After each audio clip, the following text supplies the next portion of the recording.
So just for those of you that don't know anything about St Monica Trust, we are recognised as a quality provider across the southwest.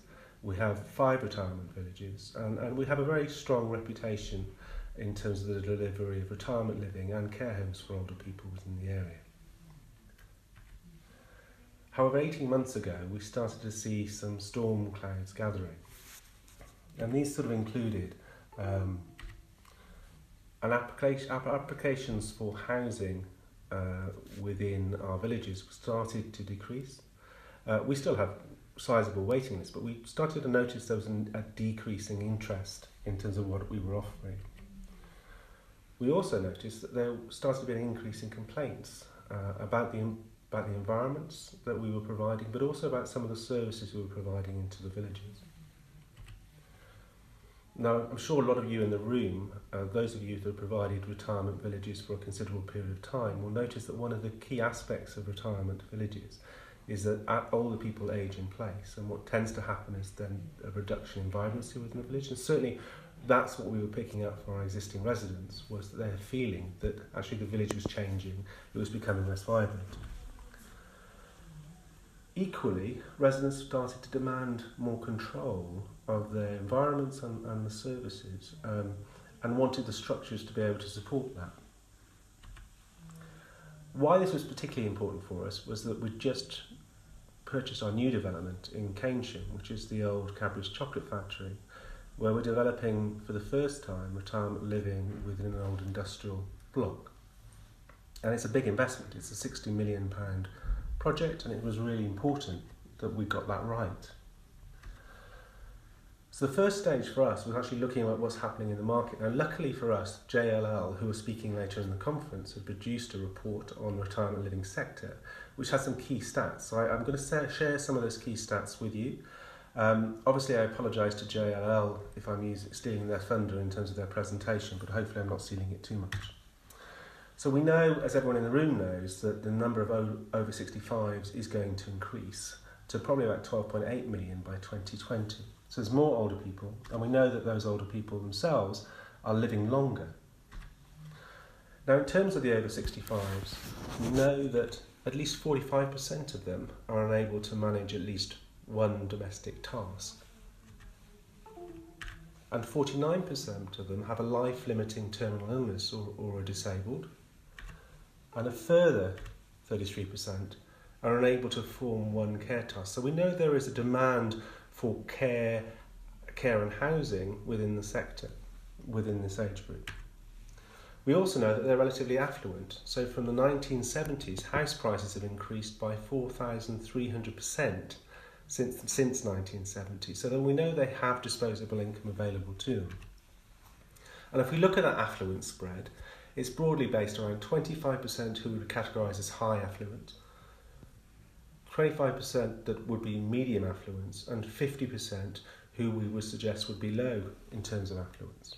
Now, when we look at that in terms of the spread of housing and care units, about 75% of the units that are currently being built are targeting the 50% that require affordable living accommodation, and 16 and 9% targeting those to medium to high affluent groups.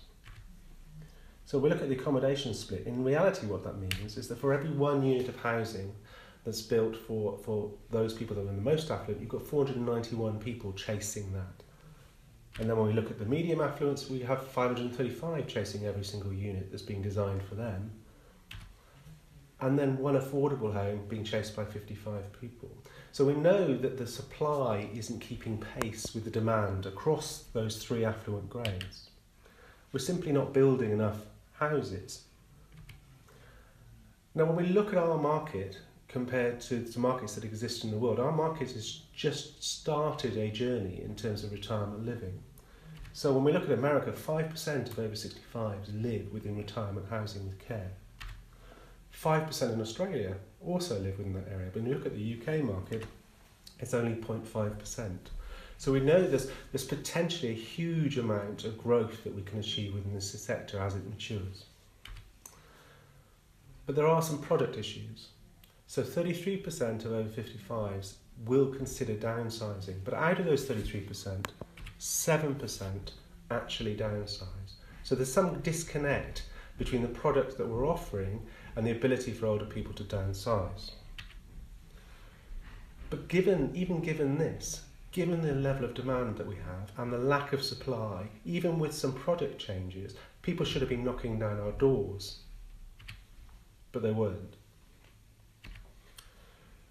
So we wanted to dig deeper in this. So we did a very large-scale listening exercise, and we established what we call the Explore programme, which looked at running focus groups among the over 65s, both within our existing customer base, but also within potential new customers on our waiting list, to try and find out from them, in their own words, what were the obstacles that they were facing in terms of coming into retirement living communities.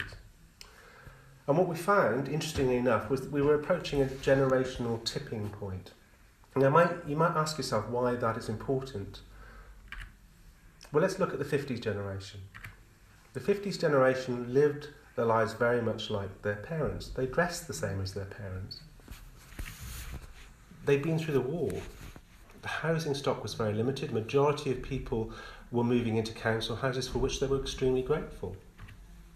They also queued for everything they could get. And that wasn't very much. They still had rationing. They were known as the make, do and mend generation, and they never complained.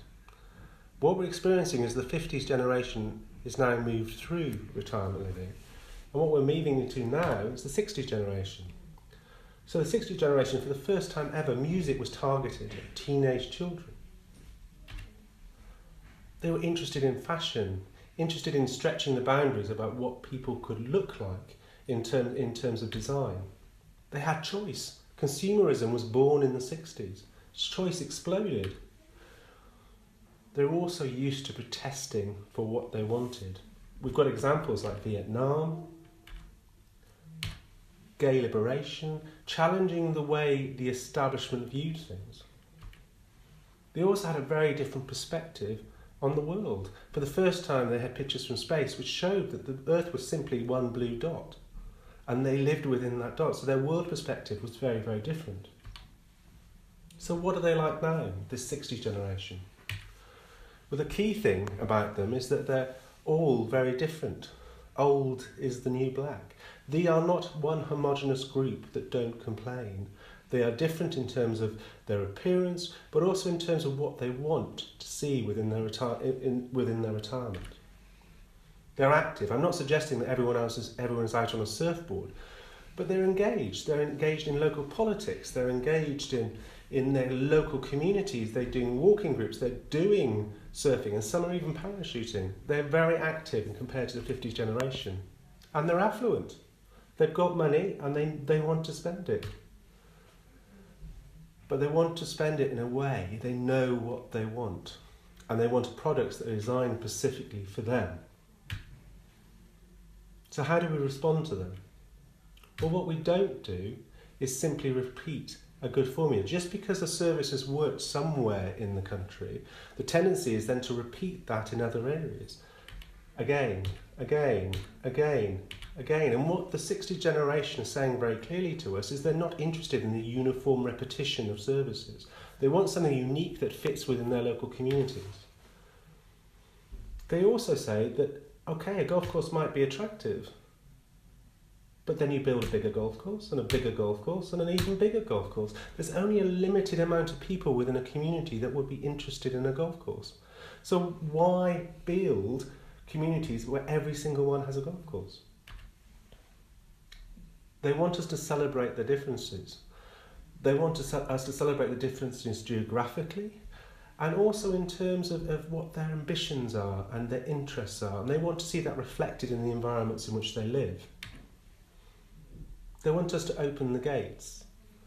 They don't want to live in a ghetto where older people mix with older people. They want to live in open communities where they have access to people from different generations, the people that will keep them alive and vibrant. They also like technology, but not this technology, which is what we fit. They're interested in smart TVs and Wi-Fi and virtual reality and gaming, and they want the environments to be able to facilitate that interest. Majority of them have the fitness app which they wear around their wrist. They're interested in wellness. This can be achieved through technology, but we've got to future-proof our environments to allow them to continue living their lives. They don't want designs for older people. What they want is designed for living.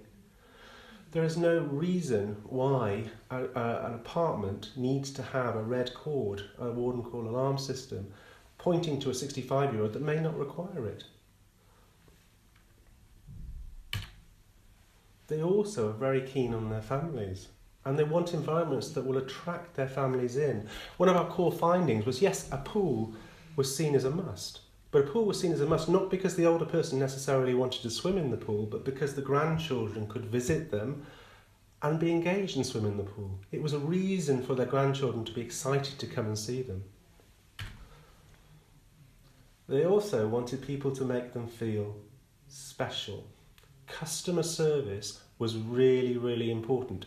They didn't question the care staff as to what their qualifications were, but what they were interested in is how they were made to feel from the moment of entry into a service all the way through to actually moving in. And all the services that sit around that in terms of restaurant services, art services, portering services, what made them feel special?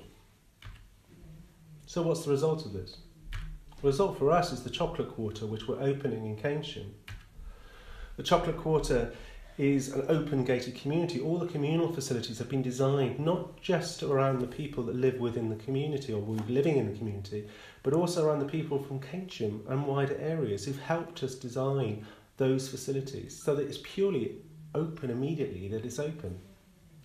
It has 136 apartments, it has a 93-bedded care home, and it has 100,000 square foot of employment space. It will also be the site where the GP practice will be relocated. The way that we've designed it is about designing for living. People want space in order to entertain, to do things that they would have done in their traditional housing. So for instance, every single kitchen has a bake-off oven. Anyone over the age of 45 wants a bake-off oven, and they demand a bake-off oven, so it needs to be fitted to standard. People want to look forward to their retirement, not back to their past. So the environment itself must be created to allow them to enjoy their lives. They don't want environments that are created in a way that reminds them that they're an older person. They want environments that are created in a way that they compete with the rest of the commercial sector.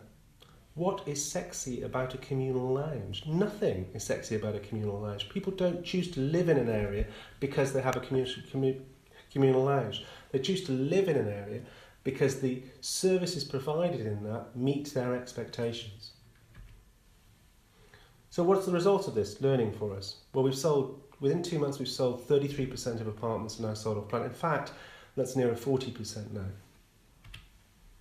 We've launched a £13 million enhancement programme. Now the reason why we've launched a £13 million enhancement programme is because the learning that we've achieved through the Chocolate Quarter needs now to be relayed into our existing stock. We have to make sure that we have no Cinderella services and that we're able to replicate the specifications into our existing villages. And the result of that is that our occupancy rate within our existing villages is sitting around 99%. But if we stop listening, if we stop getting it right, then this will be the village that we provide in 2020. Thank you.